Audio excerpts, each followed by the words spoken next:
சொன்னதெல்லாம் கருணாநிதி காதில் வாங்கிக் கொண்டது கிடையாது. நிலம் கேட்டம் கொடுக்கவில்லை, இடஒதுக்கீட்டை உயர்த்தி கேட்டம் கொடுக்கவில்லை, சமூக உரிமைகள் கேட்டம் கொடுக்கவில்லை. நீங்கள் ஆட்சியில் இருந்தவரை அதிகாரத்தில் பங்கு கேட்டம் கொடுக்கவில்லை, நல்ல அமைச்சரவை கொடுக்கவில்லை, எதுவும் கொடுக்கவில்லை. ஆனால் கேட்காமலேயே இடஒதுக்கீட்டை உள்ஒதுக்கீட்டு சட்டத்தை கொடுத்தார். யார் கோரிக்கை வைத்தது? வண்டியர்கள் போராடி பல பேர் சுட்டுக் கொல்லப்பட்டார்கள். அப்படிப்பட்ட போராட்டம் ஏதாவது எங்களுக்கு இடஒதுக்கீடு வேண்டும் என்று தமிழக மண்ணில் நடத்தப்பட்டதா? யார் போராடியது? யாரும் போராடவில்லை. போராடாமலேயே எதற்காக ஒரு சட்டத்தை கொடுக்கிறார் கருணாநிதி? 2009 உள்ஒதுக்கீடு சட்டத்தை கொண்டு வந்தாரே, எதற்காக கொண்டு வந்தார்? யார் கோரிக்கை வைத்தது? யாரும் கோரிக்கை வைக்கவில்லை.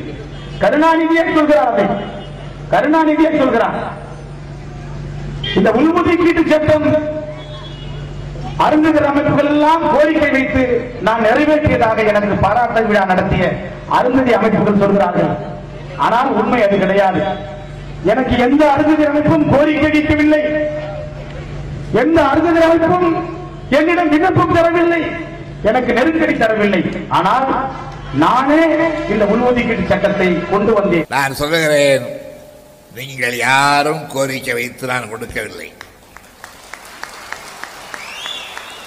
இப்படி சொல்வதற்காக நீங்கள் இதை மன்னிக்க வேண்டும்.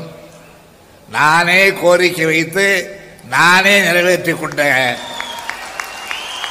திட்டம் தான் இந்த திட்டம். நான் யாரிடத்திலே கோரிக்கை வைப்பது? என்னிடத்திலே தான் கோரிக்கை வைக்க வேண்டும். நான் முதலமைச்சராக இருந்த கோரிக்கை வைத்தேன், கோரிக்கையை பெற்றுக்கொண்டேன்.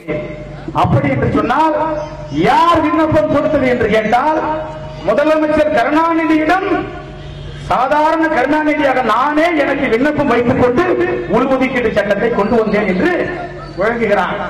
நிலம் கேட்டோம், போராடினோம், உயிர் விட்டோம், கருணாநிதி கொடுக்கவில்லை. அதிகாரத்தில் பங்கு கேட்டோம், அமைச்சரவையில் பங்கு கேட்டோம், கருணாநிதி கொடுக்கவில்லை. எங்கள் உயிர்களை காப்பாற்றுங்கள், பாப்பாப்பட்டி கீரிப்பட்டி நீண்ட காலமாக எங்களால் நிற்க முடியவில்லை, மேலவர்கள் நிற்க முடியவில்லை, திண்ணியத்தில் மனத்தில் வாயை திணிக்கிறான், எங்களுக்கு உரிமை கொடு என்று கேட்டோம், கருணாநிதியால் கொடுக்க முடியவில்லை. ஆக வேலை வாய்ப்பு போட்டோம், கருணாநிதியால் கொடுக்க முடியவில்லை.